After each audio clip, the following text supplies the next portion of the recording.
So, what's up? Over on my Patreon, I put out a post, a link to a thread that said, "Yo, I'm gonna be doing a deck doctor on a bunch of these My Hero decks. If you have a deck that you want my opinion on, please drop a link." So, for all my cool kids out on YouTube who don't know, in the description down below, there's a link to my Patreon. If you want my opinion on my thoughts on your deck, all you gotta do is, go sub out there, and I will drop a link to your decks, and we're gonna be doing this every so often whenever I have a couple decks. So with that said, we're gonna jump into Midoriya. Who sent me this deck? This is from EJ, I believe. Yeah. This is from EJ. Let's go ahead and jump to screen 2. Hey, look at this. All right, so we've got Midoriya. For anybody who doesn't know, Midoriya's 6 hand size, 28 health, good life order. It looks like this is under good. You can tell by good and good. And so I'm gonna go through and I'm going to give my opinion. Man, he's even got a sideboard for me. So the first thing that I do whenever I look at a deck personally is I just look at the attacks. I want to know, how are we gonna win the game? What are the aggressive cards? So we've got 4 Texas Smash, we've got 2 Heroic Strike, we've got 2 Reverse Throw, and chat, if you have any opinions while we're over here live on Twitch, let me know. Hit me up with them. 3 Setup Strike, 1 Detroit Smash, that is very spicy. 4 Hardened Jab, interesting. 2 Hardened Chop. Okay, so the first thing that I have to say, deck doctor-wise, is this deck is very spicy. I notice there's not the secret rare in it, and so I'm gonna stay away from that because I'm gonna assume that we don't have the access to the secret rare. That's just what I'll assume, right? But the secret rare, just obviously, the card was made for Midoriya. We should probably find it. My first initial thoughts is, why is Detroit Smash in this deck? Maybe it's just to give EX2, just to have a reason to have all of this momentum. Like Detroit Smash into setup strikes are really good. It's just got a really good base stats of like 6 mid for 6, and like a 6 diff, 6 mid for 16 is just like good at the end of a line. It's just good.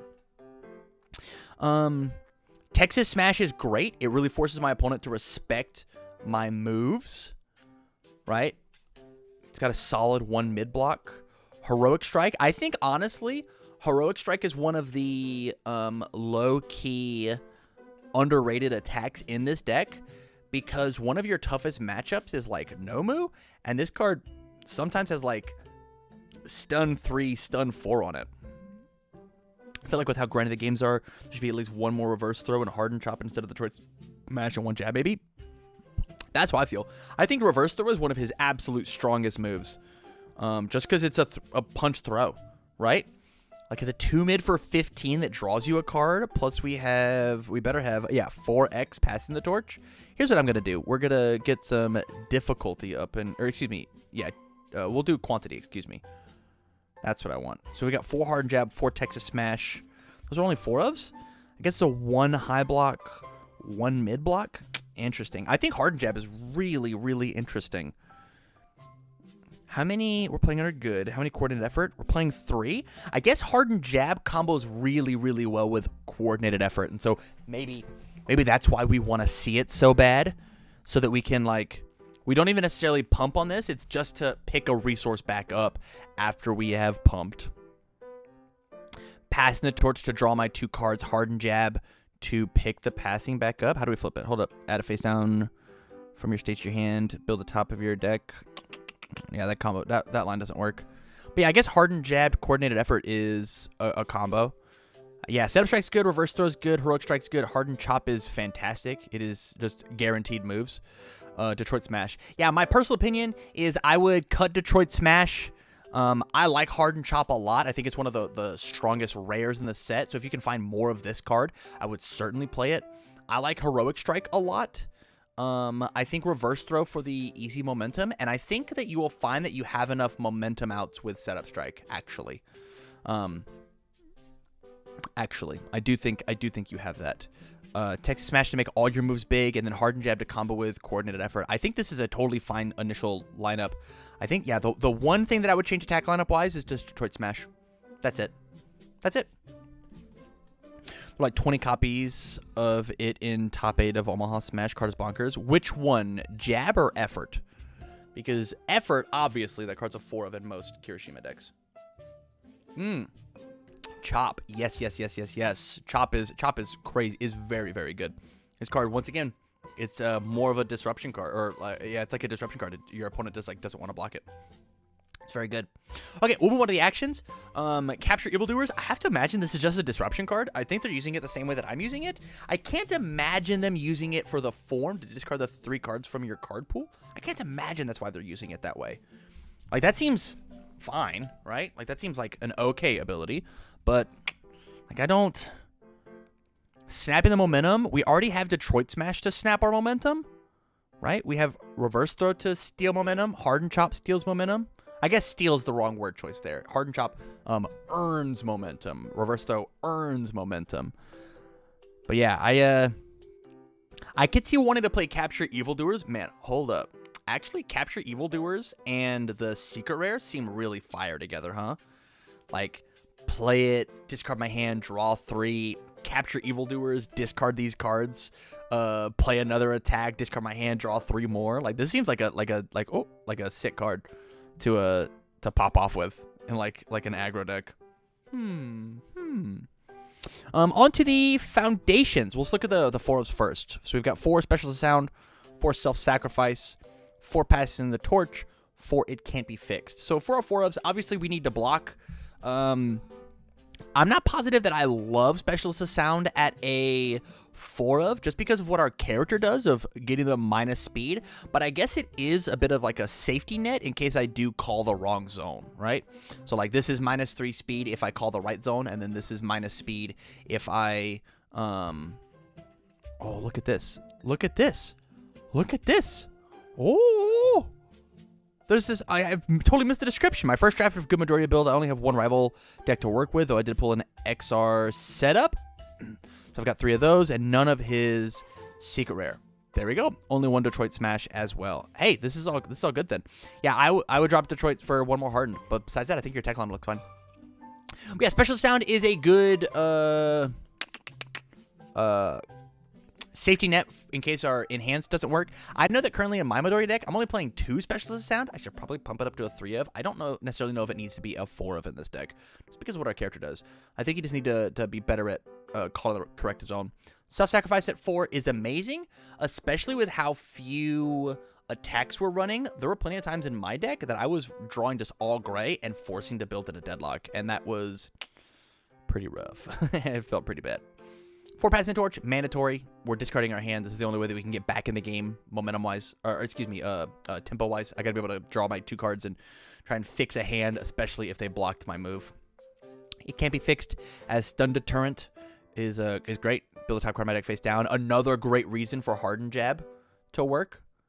Yeah, that makes sense. Destined for mainstream success, combos with Celebrity Status, which I'm glad you have. This card working with Hardened Chop and Reverse Throw. Stunning combo together. We love that. As well as trying to fix our checks, right? If I need to play Detroit Smash on like a 9, right? It's like the 4th card into my card pool, and I'm trying to like, this is how I'm gonna end the game, just 1 more mighty blow. I need to make sure that I don't check a 3, and so I name attack, flip over the top card of my deck. It was an attack card. I add it to my hand. I jam the Detroit Smash down. The likelihood of it being another attack is fairly low. Passionate Guys, good on defense. One of the first cards that we build for sure, because this deck wants to kind of overextend a little bit on offense because of how much value we get out of things like Passing the Torch, Destined for Mainstream, to play with very little cards in our hand. Coordinated Effort, we already said it combos with Hardened Jab. It also combos with... is there anything else it really combos with? I guess it combos with Self-Sacrifice, right? Like, being able to blow up those face downs is like just +1 or -1. Normally -1, just to like keep ourselves alive a little bit longer. Yeah. A Precious Lesson is interesting. After 1 of my foundations is removed or destroyed to build a top card on my deck face down. That combos with Self-Sacrifice. That combos with You're So Obvious destroys as a cost. And that's it? Yeah, this card is really... Oh, excuse me. This card is really interesting to have in the main board.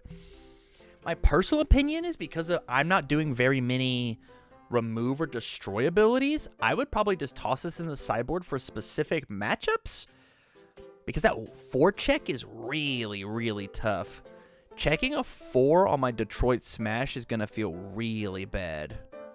Like, really bad. Like, this entire deck, like, wants to do all of its math on 5s. So, like, having a Precious Lesson, having You're So Obvious as the 4s is going to be rough. Yeah, I would toss this in the sideboard. We have 2 more in the sideboard. Yeah, I would replace this with Resistance 100% of the time. Looks like we don't even have Resistance in our main board. I would 100% put Resistance in because Commit for -2 damage is just like a good ability. Yeah. Bonds of Friendship, 1/6, 1 high block. Just great stats. Just really, really good for blocking. Great for a block and then build down with Manly Passionate. Check a 6 just feels good. You're So Obvious as a defensive damage or speed reset is just good. Normally it's going to be damage. This card's really good in the mirror match. This card's really good for just like stopping my opponent's abilities. This is another good card, another good reason to have things like Heroic Strike in your main board, because we need to be able to commit this card as soon as possible. Because this card just hoses our character. It just says that our character's blank for a turn, and that absolutely stings. Once per turn, discard your hand colon is one heck of a cost for destroy 1 foundation. Rough. Celebrity Status, we already talked about how it combos with the throw and such.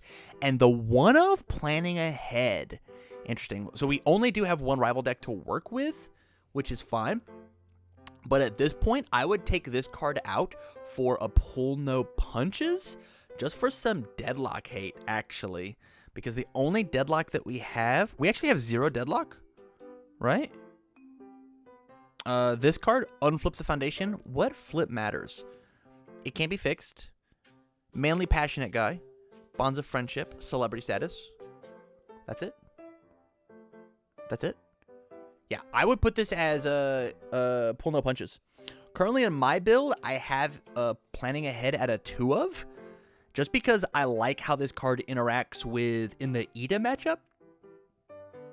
You just call low on the turns that you think you'll die.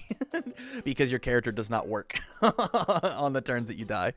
But that's like the only matchup that I've found it being useful in. And it gets played before they get a chance to stun it out with his attack. Yeah, so the initial thoughts main board wise, besides so we already talked about Detroit Smash becoming Hardened Chop. We talked about Heroic Strike going up because I think that card's very underrated. The rest of this I think is all super, super good. We talked about Planning Ahead. I don't love a Precious Lesson. I don't love Specialist at 4, but like I think you can get away with it. Now let's take and look at the block zones, and I want to see how we look block zone wise. So we've got 54 cards in the deck. Our block zones, as we zoom in, are 12, 27, 15. It would be kind of nice if we could pump this number, make it a little closer to 20, and put this up to 15. My personal opinion is I don't necessarily care what my high and low numbers are. I just want them even, because there are plenty of mono high decks and there are plenty of mono low decks that exist. And so if I fight a mono high deck with Midoriya, I'm going to lose. I'm going to lose. I have 12 blocks and they're playing, what, 18 attacks? That means that I can't full block all of their moves, right? It's just not possible. I think you should totally, I don't even necessarily care, just like shave 3 of these off and put 3 more of these on. Where could that be, right? We've got only 1 Planning Ahead. Where's our mids here? Yeah, I would maybe cut Coordinated Effort down to a 2 of. We could cut Precious Lesson altogether and just put in 3 of take out Planning Ahead, put in 3 pull no punches. So we have 2 coordinated, lose the precious lessons, 3 pull no punches. That sounds cool. That sounds cool. Yeah. Because we already have the precious lessons in the sideboard. Unless this guy's like really afraid, like his local meta has a lot of Shigaraki or something, I would not worry about precious lessons at all. Yeah. Average block modifier is 0. That's pretty good. I have no idea how to look at any of these stats or risks. I don't know how to read this at all. Graphs? These look neat. These look fancy. There's so much that Ultra can do. Anywho, yeah, onto the block. This is block modifier, right? 3, 3, 3, 3, 3, 3. Okay, so now we get to look at 3 mid blocks. You are good for fighting Shigaraki. This card's amazing versus Shigaraki, actually. You're good for fighting Shigaraki, and then you're good for fighting Shigaraki. I guess that's enough. This card's not good. Risk is there to tell you the percentage of what you'll commit based on X difficulty. Difficulty of a 2. If I play a 2, there's a 100% chance I'll commit 0 foundations. There's a 0% chance I'll commit 1 foundation. 2, 3. Okay. If it's a difficulty of 3, there's an 80 or 98% chance I'll commit 0 foundations. So there's a 2% or 1% chance that I'll commit 1 because of checking my 2. Okay. Huh. Look at me. I'm over here learning too. Yeah. Onto the sideboard. I think Resistance deserves to be a main board card. In fact, I think in my Midoriya deck, I'm going to be pumping this card up to a 4 of. This card is insane. Bonds of Friendship kind of does not deserve a spot unless you're afraid of Fury decks. But like that 1 high block is not necessarily worth it. I guess it's good in this sideboard just because we don't have enough high blocks. But I would just like cut some mids from the main in order to play the bonds in the in order to play the high blocks in the main. Precious Lesson, I think it deserves the 2 slot in the sideboard, and that's it. You're So Obvious being a 2 in the sideboard is needed in case of the mirror match, and then Capture Evildoers being in the sideboard at 2 more is really good for momentum decks. Overall, I think this deck is really is a solid starting point. I think the main thing that I would do is go through and look at your card jobs and make sure that they are where you want them to be, and then figure out what you're missing. It looks like there's not a lot of disruption, but I think that might be just the good symbol as a whole. Just doesn't have it. I know that Midoriya himself, inside of his starter deck, neither Midoriya nor Bakugo really have any good disruption cards. Especially Midoriya. Like, literally none. Midoriya is playing his own game. He does not care about my opponent at all. And so, yeah, there you go. We'll move on to the to Nomu.